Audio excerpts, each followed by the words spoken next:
Hello friends, welcome to Vishal ICS academy. मैं विशाल कुमार।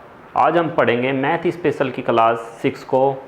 अब तक हमने परसेंटेज के 5 पार्ट कंप्लीट कर लिए हैं। उनमें हमने परसेंटेज के बेसिक्स को जाना और 40 क्वेश्चंस को कंप्लीट कर चुके हैं।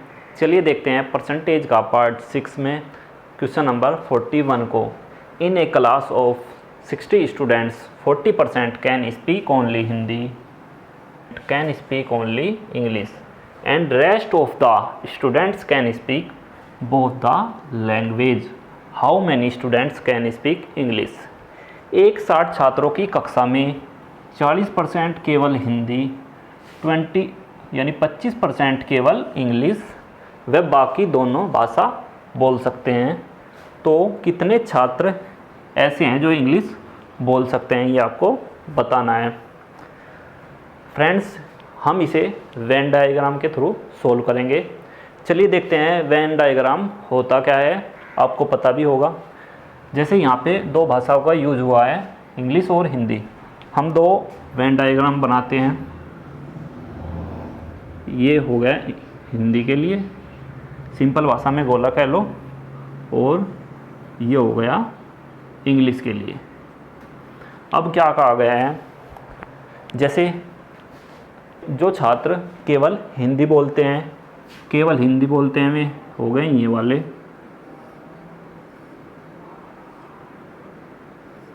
ओनली हिंदी, और ओनली इंग्लिश यानी केवल इंग्लिश बोलते हैं।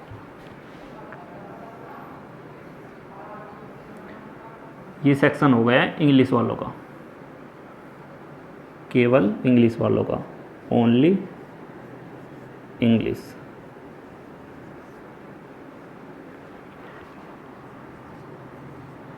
ठीक है, ये हो गया इंग्लिश वाले सेक्शन। और ये वाला बीच का सेक्शन हो गया, ये दोनों भाषा बोलने वाले हो गए छात्र। ठीक है, अब क्वेश्चन को देख लेते हैं। 40% केवल हिंदी 40% यहाँ पे आ गया, और 25% केवल इंग्लिश, ये इंग्लिश वाला सेक्शन हो गया 25% वालों का। अब परसेंट हम निकालते हैं 100 पर, क्योंकि 100 बेस होता है। 100 में से ये घटा लेंगे तो ये दोनों वाले निकल जाएंगे। 100 में से ये घटा लेंगे, 40 और 25 हो गया 65। 100% में तो ये घटा लेंगे।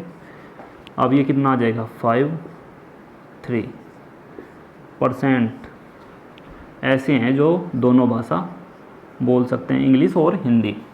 अब क्वेश्चन में क्या पूछा गया है, तो कितने छात्र इंग्लिश बोल सकते हैं। छात्र कितने दिए गए हैं, छात्र दिए गए हैं 60 छात्र हैं। इंग्लिश वाले हमें बताना है। 25% तो केवल बोल रहे हैं इंग्लिश, और 35% में हिंदी और इंग्लिश दोनों बोल रहे हैं। तो ये भी इंग्लिश तो जानते ही हैं, तो इन्हें जोड़ लेंगे। 25 और 35 कितना हो गया, 60%। अब परसेंट हटाने के लिए 100 से भाग, एक जीरो से ये जीरो कट गई, इस जीरो से ये जीरो कट गई, आ गया कितना, 36। 36 छात्र ऐसे हैं जो इंग्लिश बोल सकते हैं, यही आपसे पूछा गया था। चलिए देखते हैं क्वेश्चन नंबर 42 को। In a village each of the 60% of families has a cow, each of the 30% of families has buffalo, and each of 15% of families has both a cow and a buffalo. In all there are 96 families in the village. How many families do not have a cow or a buffalo? एक गांव में 60% परिवारों में से प्रत्येक के पास एक गाय है, 30% के पास भैंस है, और प्रत्येक 15% के पास दोनों गाय व भैंस हैं। यदि कुल 96 परिवार उस गांव में हैं, तो कितने परिवारों के पास गाय और भैंस नहीं है। फ्रेंड्स हम इसे वेन डायग्राम के थ्रू सोल्व करेंगे। जैसे हमने क्वेश्चन नंबर 41 में देखा था इंग्लिश और हिंदी, ऐसे ही यहाँ पे गाय और भैंस दिया गया है, तो हम 2 वेन डायग्राम बनाएंगे।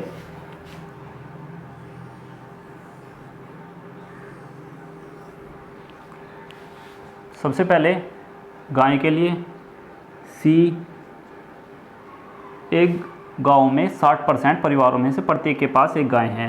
60% परिवार हैं उनके पास गाय हैं और 30% के पास भैंस हैं। बी डिनोट करेगा भैंस को, यानी 30% के पास परिवारों के पास भैंसें हैं और 15% के पास गाय और भैंस दोनों हैं।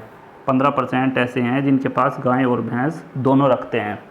अब हम क्या करेंगे, केवल गाय रखने वालों की संख्या यानी परसेंट निकालेंगे। यह आ जाएगा कितना, 60 में से 15 घट जाएगा, कितना आएगा 45% परिवार ऐसे हैं जो केवल गाय रखते हैं। इसी तरह 30 में से 15 घट जाएगा तो आ जाएगा कितना, 15% ऐसे परिवार हैं जो केवल भैंसे रखते हैं, यानी भैंस रखते हैं। अब हमें क्वेश्चन में क्या पूछा गया है, कितने परिवारों के पास गाय और भैंस नहीं है। तो हम पहले तो निकालेंगे किन के पास गाय और भैंस है, कितनों के पास गाय और भैंस हैं, इन्हें जोड़ लेंगे। परसेंट का आधार क्या होता है, 100%। 45 15 प्लस 15 ये हो गया 45 और 30 75% परिवार ऐसे हैं जो गाय और भैंस रखते हैं। 100 में से इसे घटा लेंगे तो संख्या आ जाएगी, परसेंट आ जाएगा उनका जो गाय और भैंस नहीं रखते। परिवार कितने दिए गए हैं, 96 परिवारों का 25% निकाल देंगे तो उन परिवारों की संख्या आ जाएगी जो गाय और भैंस नहीं रखते।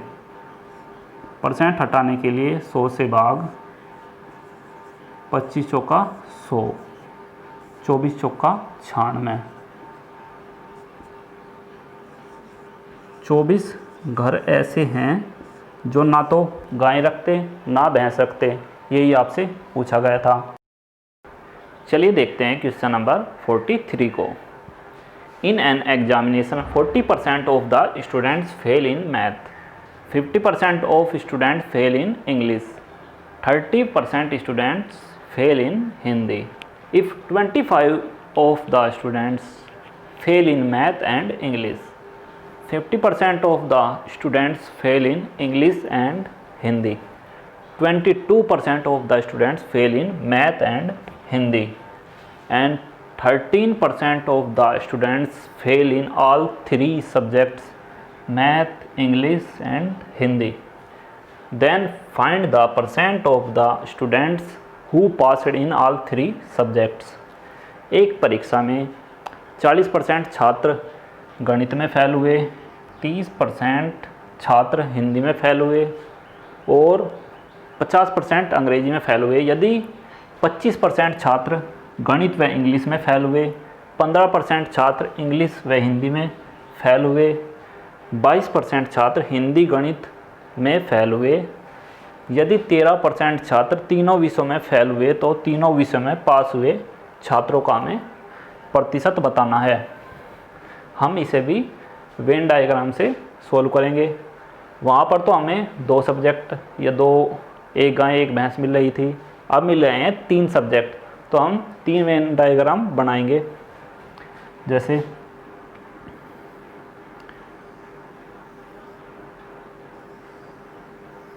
एक तो हो गया गणित के लिए, दूसरा हिंदी के लिए, तीसरा हो गया अंग्रेजी के लिए। अब क्या दिया गया है, एक परीक्षा में 40% छात्र गणित में फेल हुए। पहले हमें फेल वाले गणित में, मैथ में 40% और 30% हिंदी में फेल हुए, हिंदी बराबर 30% फेल हुए, 50% अंग्रेजी में फेल हुए, इंग्लिश में कितने फेल हुए 50%। अब 25% छात्र गणित व इंग्लिश में फेल हुए। कितने?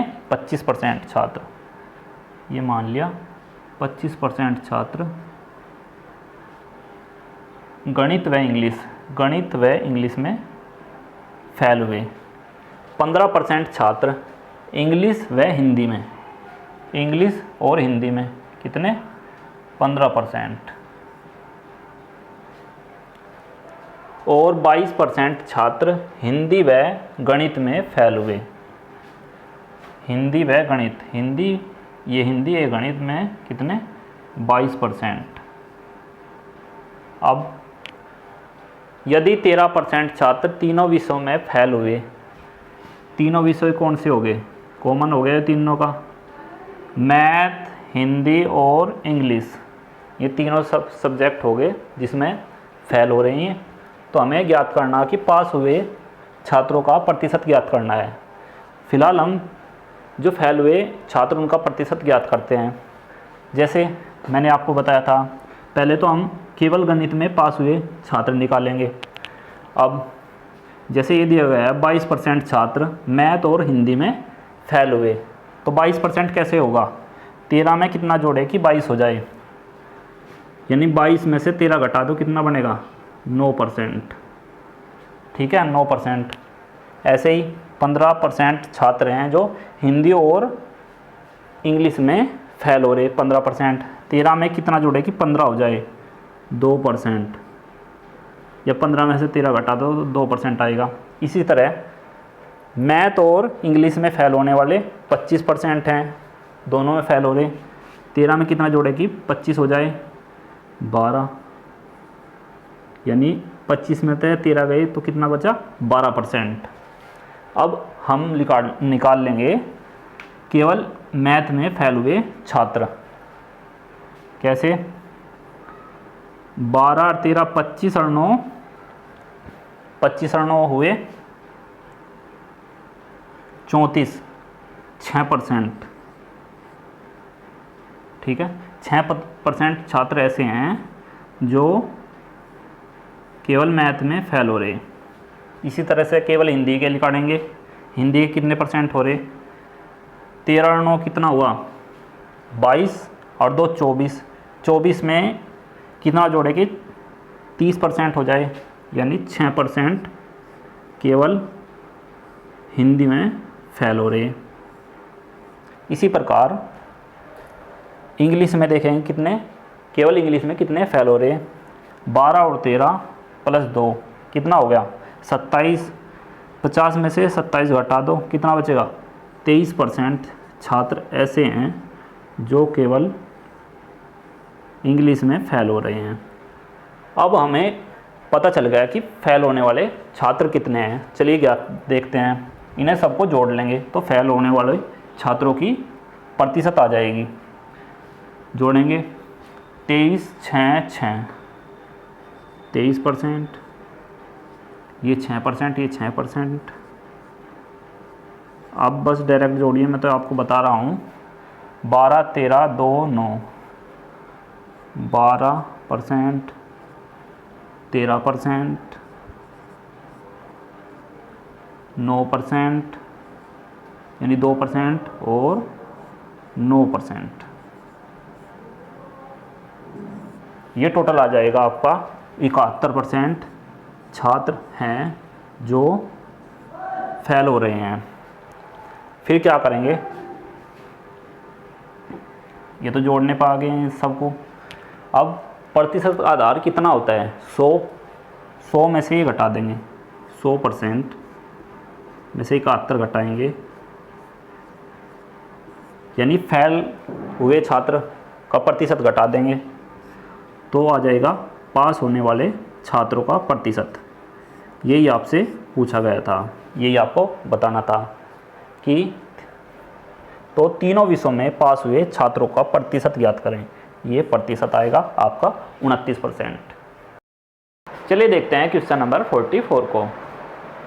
Mister Girdhar spend 50% of his monthly income on house hold items and cut off the remaining he spends 50% on transport 25% on entertainment, 10% on sports, and remaining amount of 900 rupees is saved. What is Mr. Girdhar's monthly income?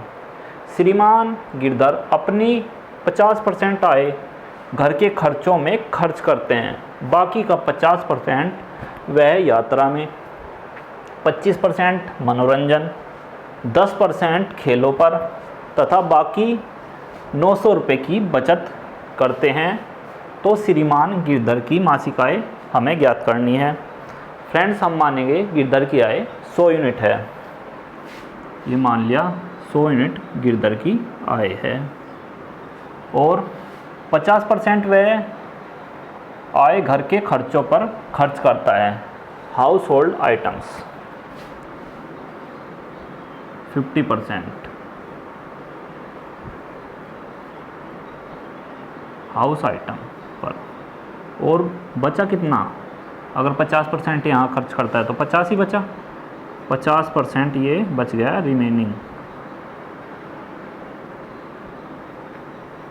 जो इस 50% को वो, ठीक है, 50% वह यात्रा पर, बचेगा 50% यात्रा पर और फिर 25% एंटरटेनमेंट पर यानी मनोरंजन पर और 10% स्पोर्ट्स पर खर्च करता है।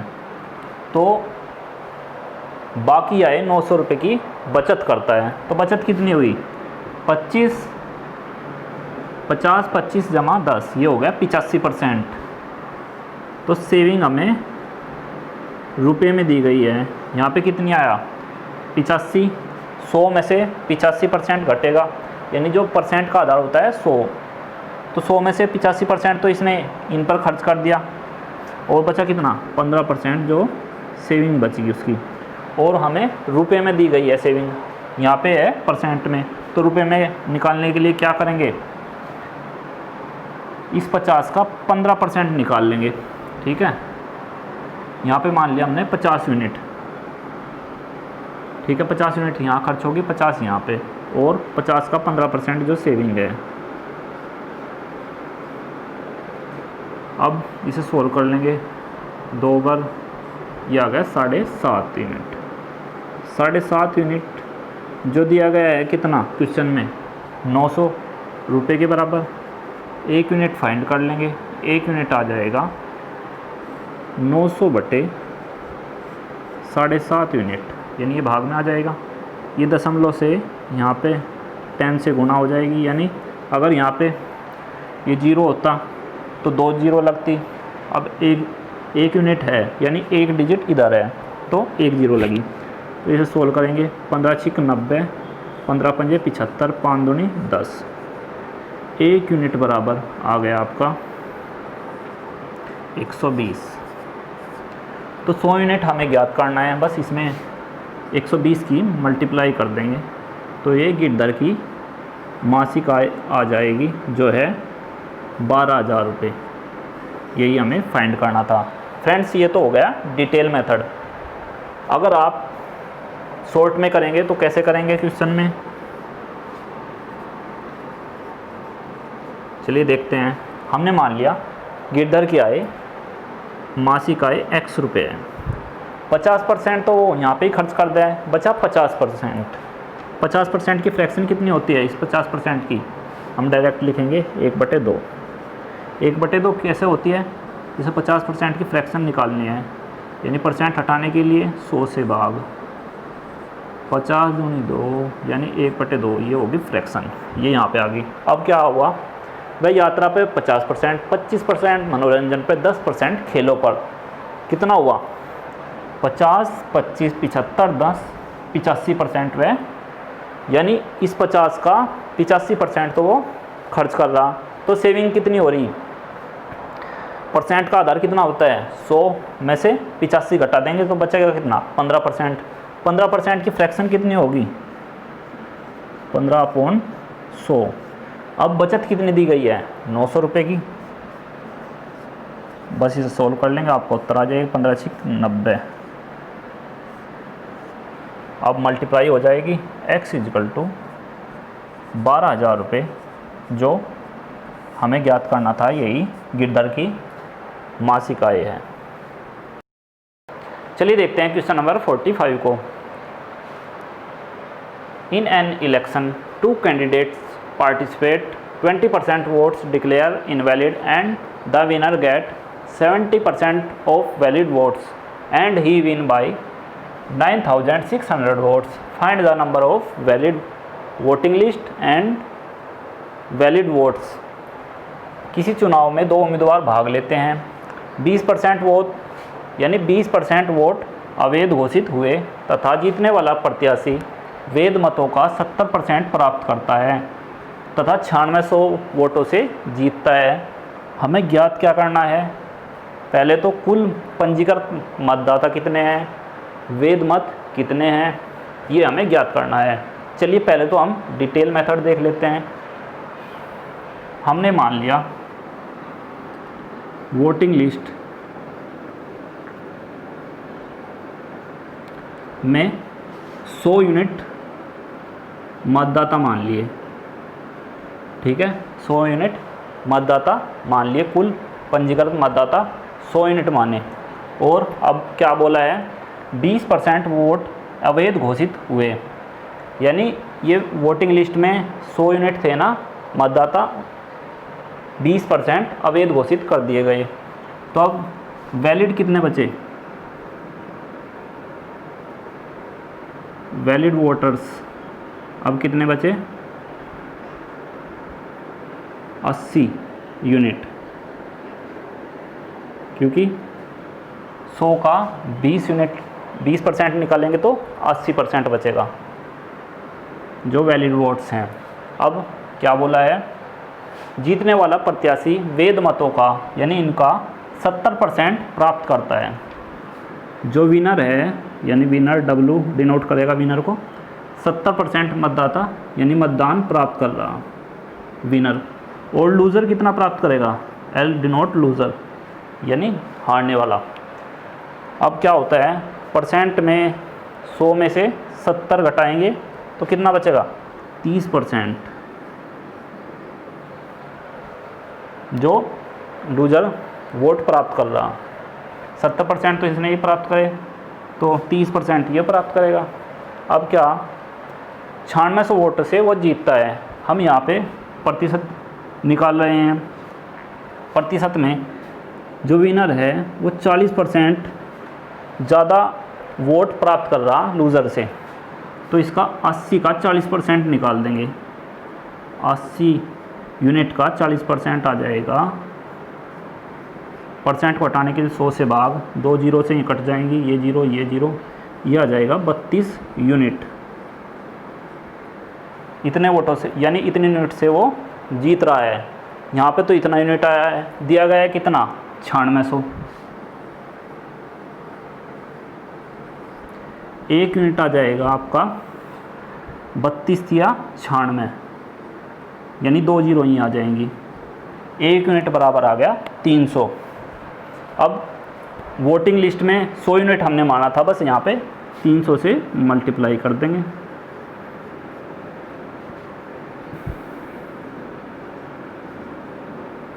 ये आ गया वोटिंग लिस्ट, यानी कुल पंजीकृत मतदाता इतने थे और वैध मत कितने थे। इस 300 की यूनिट आया था, 1 यूनिट के बराबर 80 यूनिट में 300 की मल्टीप्लाई, यह आ जाएगा 8 या 24,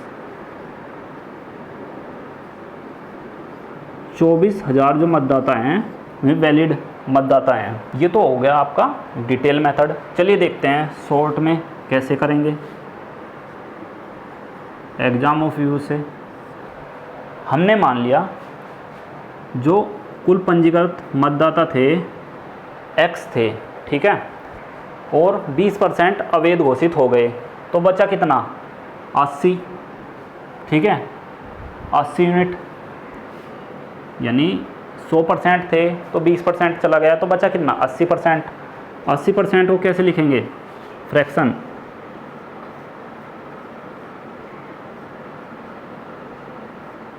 4/5। 80% के यानी फ्रैक्शन आ गए 4/5। अब 70% तो वोट विनर प्राप्त कर रहा और लूजर कितना प्राप्त कर रहा 30। इनके बीच का डिफरेंस कितना आया 40। 40% का फ्रैक्शन क्या होगा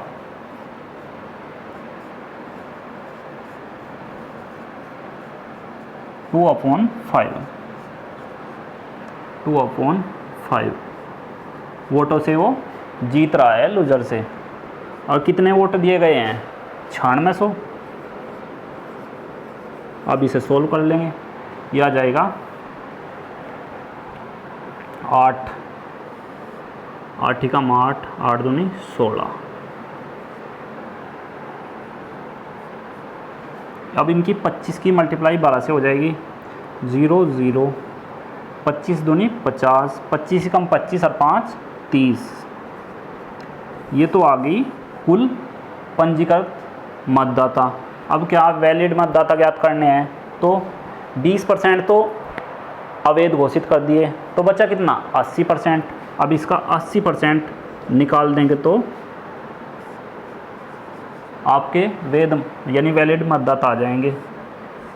0 कट गई, ये आ जाएगा 24,000 यानी वैलिड वोटर्स। यही आपसे पूछा गया था, ये और ये। चलिए देखते हैं क्वेश्चन नंबर 46 को। In an election 2 candidates participated, 20% voters did not vote, 12 into 1/2% votes declare invalid and the winner get 60% of valid votes and he win by 5,600 votes. Find the number of voter list. किसी चुनाव में 2 उम्मीदवार हैं, 20% मतदाता vote नहीं डालते, 12.5% vote अवैध घोषित होते हैं तथा जीतने वाला प्रत्याशी वैध मतों का 60% प्राप्त करता है तथा 5,600 वोट से जीतता है। पंजीकृत मतदाताओं की संख्या ज्ञात करें। जैसे हमने क्वेश्चन नंबर 45 किया था इसी तरीके से देखते हैं, बस थोड़ा सा परिवर्तन दिया गया है। इसमें क्या 12.5% अवैध घोषित हो गए, बस ये 20% वोट नहीं डालते। चलिए देखते हैं। वोटिंग लिस्ट हमने मान ली, जो पंजीकृत मतदाता की संख्या है 100 यूनिट। अब इनमें 100 यूनिट में पंजीकृत मतदाता हैं, 20% मतदाता वोट नहीं डालते।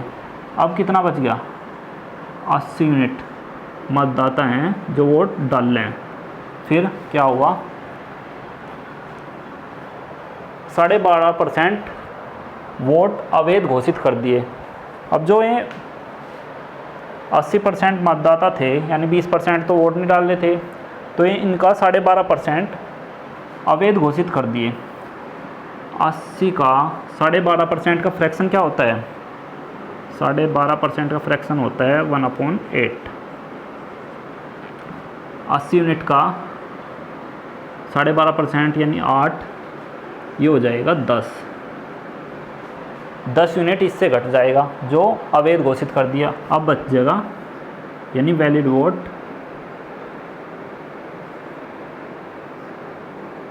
बच जाएंगे 70 यूनिट। ठीक है, जीतने वाला प्रत्याशी वैध मतों का 60% प्राप्त करता है यानी वैलिड वोट का 60% वो प्राप्त कर रहा है जीतने वाला है यानी विनर। 60% तो विनर प्राप्त कर रहा, लूज़र कितना प्राप्त करेगा 40%। और विनर लूज़र से कितना परसेंट ज़्यादा है 20%। बस इनके बीच का डिफरेंस ले लेंगे जो दिया गया है यहाँ पे 5600 वोट। 70 का 20% निकाल लेंगे जो आ जाएगा कितना 7 दूनी 14, 2 जीरो से 2 जीरो आएंगी तो ये 100 से कट जाएंगी, ये आ जाएगा 14 यूनिट। दिया कितना गया है 5600। 5600 दिया गया है। 1 यूनिट निकाल लेंगे जो आ जाएगा आपका 14 चौका 56, ये 2 जीरो आ जाएंगी 400। 1 यूनिट बराबर आ गया 400। अब हमने वोटिंग लिस्ट में वोटिंग लिस्ट में 100 यूनिट माना था, बस 400 की इससे मल्टीप्लाई कर देंगे, ये आ जाएगा 40,000 जो कुल पंजीकृत मतदाता हैं, यही हमें ज्ञात करना है। और अगर वैलिड वोटर्स ज्ञात करना है तो इसमें गुणा कर देंगे 400 से, ठीक है, 3 जीरो आ जाएंगी 28,000। ये आपको डिटेल मेथड था। चलिए शॉर्ट में भी देख लेते हैं कैसे करेंगे। डिटेल मेथड इसलिए बताया जाता है आपको, अगर आप एग्ज़ाम में शॉर्ट मेथड भूल जाते हैं तो आप इससे इजीली कर पाएँ। चलिए देखते हैं 100 में कैसे करेंगे। शॉर्ट में हमने मान लिया जो कुल पंजीकृत मतदाता की संख्या थी वो x यूनिट मान लिया, फिर 80% यानी 20% तो वोट नहीं डाल ले, तो वोट कितने डाल ले 80 यूनिट, ठीक है। 80 यूनिट हमने मान लिया परसेंट, इसका फ्रैक्शन होगा कितना, पहले भी किया था क्वेश्चन में, एक कटेगा, ठीक है, ये आ जाएगा 4/5, 4/5। फिर 70 यूनिट हैं जो 12.5% तो अवैध घोषित कर दिए थे, किस में से 80 यूनिट में थे। 70 यूनिट जो वैलिड वोट्स आए हैं वे आए हैं 80 यूनिट से, क्योंकि 12.5% अवैध घोषित कर दिए गए थे, तो आ जाएगा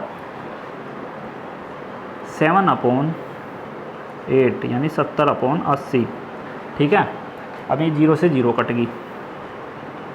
फिर अब जीतने वाला लूज़र से कितना प्राप्त कर रहा, 20% ज़्यादा प्राप्त कर रहा, 20% की फ्रैक्शन क्या होगी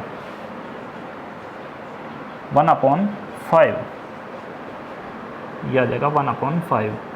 अब कितने वोट दिए गए हैं 5600,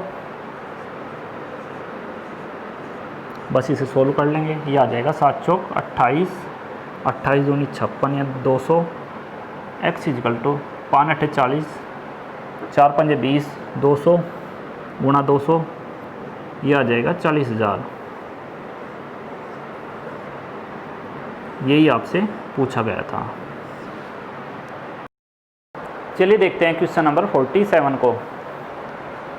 ए salesman is allowed 12% commission on the total sales made by him and a bonus of 1% on the sales over 15,000 if the total earning of a salesman is 7,650 rupees.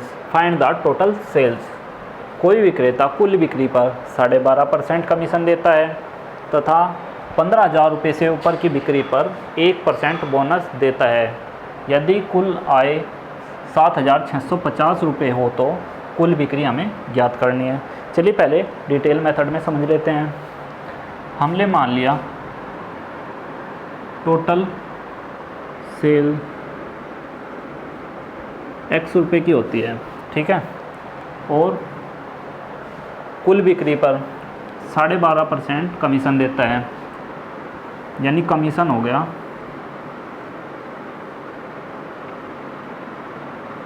यानी इस बिक्री पर x पर 12% हटाने के लिए 100 से भाग, ठीक है, ये हो गया। और 15,000 से ऊपर की बिक्री पर 1% बोनस देता है। बोनस हो गया, बोनस क्या होता है, टोटल सेल में से 15,000 घटाओ तो बोनस आ जाएगा। कितना देता है 1% का, 1% को फ्रैक्शन में कैसे लिखेंगे 1/100। फिर यदि कुल विक्रेता की आय इतनी है 7,600 रुपये हो तो, ठीक है, ठीक है, कुल बिक्री हमें ज्ञात करनी है। कुल आय कैसे हो जाएगी, कमीशन जमा बोनस जुड़ जाएगा। कमीशन कितना दिया गया 12x/100 जमा बोनस जुड़ जाएगा, बोनस आएगा x अपॉन 100, ये 100 से इसे भाग होगी, ये आ जाएगा 150, 2 जीरो से 2 जीरो कट जाएंगी। ठीक है, बोनस और कमीशन जुड़कर कुल आय आ जाएगी किसकी, विक्रेता की, ये आ जाएगा x अपॉन 100 माइनस 150, जो कितनी दी गई है 7650। ठीक है, इसे सोल्व करेंगे, ये आ जाएगा 150 इधर आ जाएगा, ये हो जाएगा 7800, 50 यानी 7700 और 100 7800। आधार सेम है तो ये जुड़ जाएगा 13x, 12 जमा 1 13x अपॉन 100, 13 छिका 78, 600 x इजिकल टू ये आ जाएगा 60,000, यानी कुल विक्रेता यानी जो कुल बिक्री हुई है वो 60,000 रुपये की हुई है। अब हम शॉर्ट में कैसे करेंगे, अगर हमें शॉर्ट में करना है, हमने मान लिया यानी कुल बिक्री पर वो 12% कमीशन देता था, 12% कमीशन देता था, और 15,000 से ज़्यादा अगर बिक्री होती है तो 1% बोनस देता है, 1% बोनस देता है। 15,000 का 1% कितना हो गया 150। ठीक है, अब कुल जो बोनस हो गया यानी कमीशन हो गया, टोटल कितना हो गया 13%, कमीशन और बोनस जुड़ के कितना हो गया 13%, जो उसकी आय आ जाती है, कितनी आय आती है 7600 में इसका बोनस जुड़ गया, ये कितना होगा 150, ये हो गया 7800। ये तो हो गया कमीशन 13% का, 13% हो गया ये, हमें निकालना है 100%, तो उसकी आ जाएगी कुल बिक्री 7800 डिवाइड 1300 गुना 100, यानी परसेंट हटाने के लिए 100 यहाँ पे आ जाएगा। इसे सोल्व कर लेंगे, 13 छिका 78, ये आ गया 60,000। यही हमें ज्ञात करना था, यानी कुल बिक्री 60,000 रुपये की होगी। चलिए देखते हैं क्वेश्चन नंबर 48 को। A salesman is allowed 9% commission on the total sales made by him and a bonus of 1% on the sales over 20,000 if the earning of salesman is 6,800 rupees, find the total earning। कोई विक्रेता कुल बिक्री पर 9% commission देता है तथा 20,000 रुपये से ऊपर की बिक्री पर 1% बोनस देता है। यदि विक्रेता की कुल आय 6,800 रुपये हो तो कुल बिक्री हमें ज्ञात करनी है। क्वेश्चन नंबर 47 देखा था आपने, बस यहाँ पे डिजिट चेंज है, इसी तरीके से हम सोल्व करेंगे। पहले डिटेल मेथड देखेंगे, उसके बाद शॉर्ट मेथड देखेंगे। चलिए देखते हैं। हमने मान लिया टोटल सेल x रुपये की है, ठीक है, कुल बिक्री पर 9% कमीशन देता है, यानी कमीशन हो गया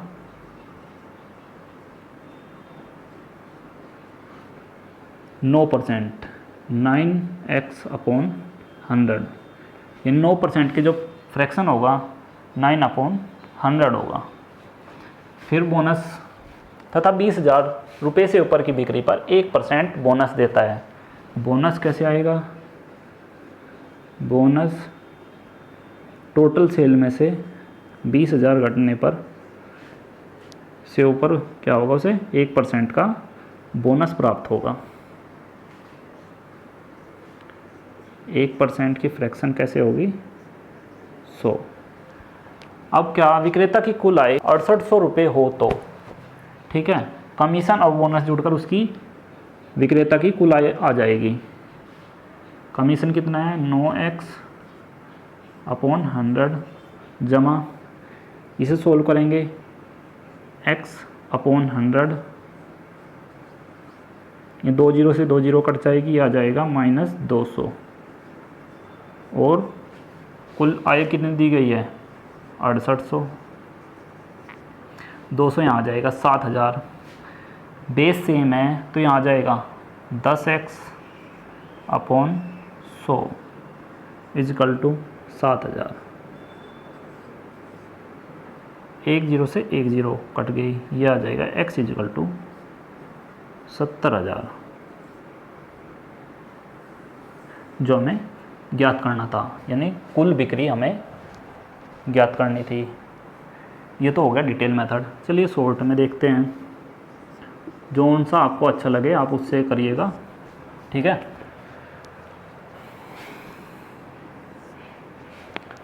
मान लिया कुल बिक्री पर वो 9% कमीशन देता था और 20,000 से ज़्यादा की बिक्री पर 1% बोनस देता है।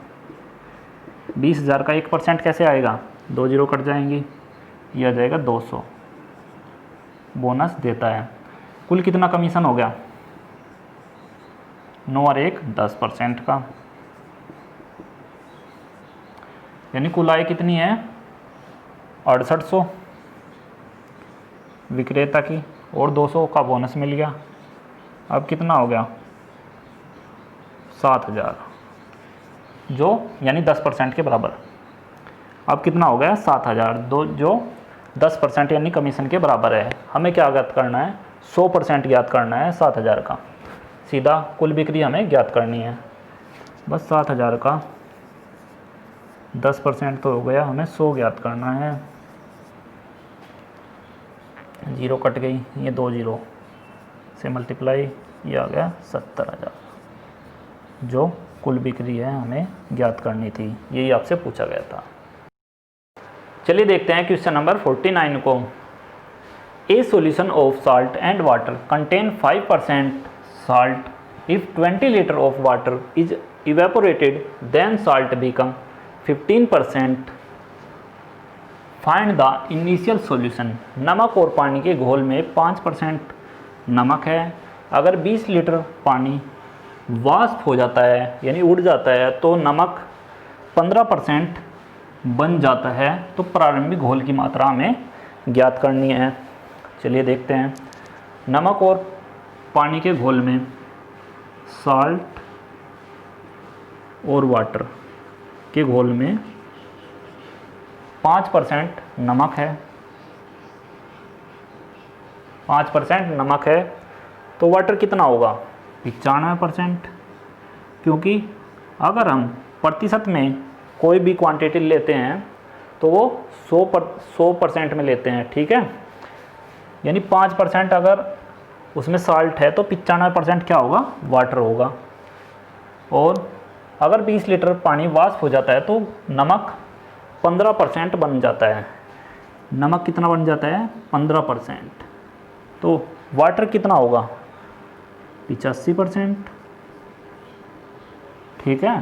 जैसे 100 यूनिट होता है, 100 में से 15 अगर साल्ट है तो वाटर कितना होगा 85%। अब क्या, ये प्रतिशत में दिया गया, हम इसे रेशो में तोड़ लेंगे। रेशो में कैसे करेंगे, इन्हें काट लेंगे, 19 पंजे 95, यानी ये आ जाएगा 1:19 के रेशो में। यह आ जाएगा 5 या 15, 17 पंजे 85, 3:17 के रेशो में। अब क्या, क्योंकि पानी उड़ता है वाष्प में, और जो जैसे आपका रेत हो गया, साल्ट हो गया, इनकी मात्रा स्थिर रहती है, ये वाष्प नहीं होते। तो साल्ट की मात्रा जो शुरू में थी वो बाद में भी रहेगी। अब बाद में कितनी है 3 यूनिट, पहले यहाँ पे आ रही 3 यूनिट, हम इन्हें बराबर कर लेंगे 3 यूनिट। अगर हमने यहाँ पे गुणा की है 3 से, तो ये भी क्वांटिटी हमें इसमें भी 3 से मल्टीप्लाई करनी पड़ेगी, यानी सेम क्वांटिटी करनी पड़ेगी। तो क्या हुआ, पहले जो मात्रा थी पानी की वो 57 थी, अब हो गई 17, ठीक है। अगर 20 लीटर पानी वाष्प हो जाता है तो कितनी की कमी हुई 40 यूनिट की कमी होगी। पहले तो 57 यूनिट होता था वाटर, अब वाष्प होने के बाद 17 लीटर यानी 17 यूनिट हो गया। जो यूनिट इन्होंने दिया है लीटर में 20 लीटर, हम 1 यूनिट निकाल लेंगे जो आ जाएगी 1/2 लीटर। ठीक है, इनिशियल यानी सॉल्यूशन हमें ज्ञात करना है। तो इनिशियल में क्या होगा,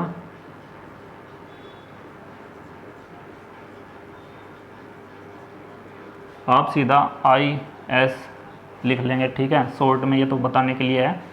ठीक है, इनिशियल में क्या है 3 और 57 यानी 3 तो यो और ये 57 ये हो गया साल्ट, ये हो गया वाटर, ये हो गया 60 यूनिट। और 1 यूनिट कितना गया है, आधा लीटर के, आधा लीटर। तो ये लीटर में क्वांटिटी आ जाएगी यानी 30 लीटर। यही आपसे पूछा गया था कि प्रारंभिक घोल की मात्रा कितनी थी, वो 30 लीटर थी। चलिए देखते हैं क्वेश्चन नंबर 50 को। A watermelon contain 90% water, after some time it contain only 12% water. If now its weight is 50 kilogram, calculate the original weight. एक तरबूज में 90% पानी है, कुछ समय बाद इसमें केवल 12% पानी शेष रह जाता है और इसका वजन 50 किलोग्राम रह जाता है। प्रारंभिक हमें वजन ज्ञात करना है किसका, तरबूज का। जैसे ये आपका तरबूज होता है, कोई तरबूज ले लो, तो इसमें क्या होता है, वाटर होता है और दूसरा क्या होता है, पल्प, जिसे आप गुद्दा बोलते हैं। ठीक है, अब क्या पर्सन के अनुसार, एक तो हो गया आपका पल्प, दूसरा हो गया वाटर। ठीक है, एक तरबूज में 90% तो पानी है। अगर 90% पानी है तो गुद्दा यानी पल्प कितना होगा, 10%। ठीक है, कुछ समय बाद इसमें 12 केवल यानी पानी 12% शेष रह जाता है।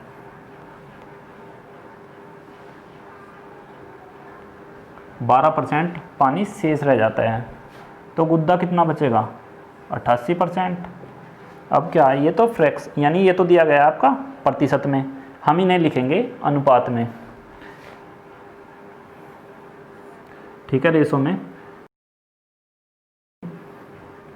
और ये आ जाएगा 4 से भाग देंगे, ये तो 22 बार, 22 × 3 का रेशो आ जाएगा। अब जैसे पानी और साल्ट बताया गया था क्वेश्चन नंबर 49 में, ऐसे ही इससे पानी उड़ेगा, पल्प जो गुदा रहेगा वो स्थिर रहेगा। जैसे पानी उड़ रहा था और साल्ट रह रहा था, इसी तरह का पल्प ही सेम रहेगा। तो हम जो पहले मात्रा थी पल्प की वो बाद में भी वही रहेगी। ठीक है, 22 से गुना यानी दोनों इक्वल होंगे। ठीक है, पल्प की मात्रा आ गई ये यानी 22 यूनिट। पहले जो फ्रेश पल्प यानी फ्रेश क्या था, वाटरमेलन, उसमें क्या था, पल्प एंड वाटर, कितना था, 22 जमा 9 दूनी 18, 9 दूनी 18, 1 19 यानी 220 यूनिट। जो फ्रेश यानी वजन था वो 220 यूनिट था। ये तो यूनिट में है, अब हमें किलोग्राम में ज्ञात करना है। ड्राई का दिया गया है वजन। ठीक है, ड्राई के लिए देखेंगे अब। ड्राई वाटरमेलन के लिए कितना रेशो है, 22 और 3 का, यानी पल्प 3 है यानी 22 है और वाटर 3 यूनिट है। टोटल कितना यूनिट आ गया, 25 यूनिट। जो दिया गया है कितने के, आपको 50 दिया गया है, यानी इसका वजन, यानी इसमें केवल 12% पानी शेष रह जाता है, उसके बाद वजन कितना बचता है, 50 किलोग्राम। 1 यूनिट का वैल्यू निकालेंगे हम, ये आ जाएगी 2 किलोग्राम।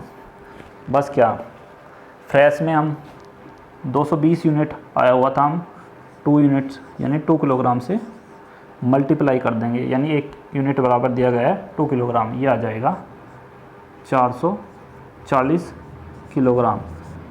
यही आपसे पूछा गया था, यही तरबूज का प्रारंभिक वजन था।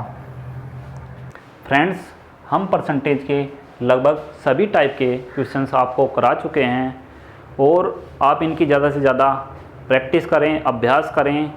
और ये जो हमारा स्पेशल बैच है, ये सभी एग्ज़ाम, जितने भी आपके कॉम्पिटिटिव एग्ज़ाम में मैथ आता है, सभी के लिए बेनिफिशियल है।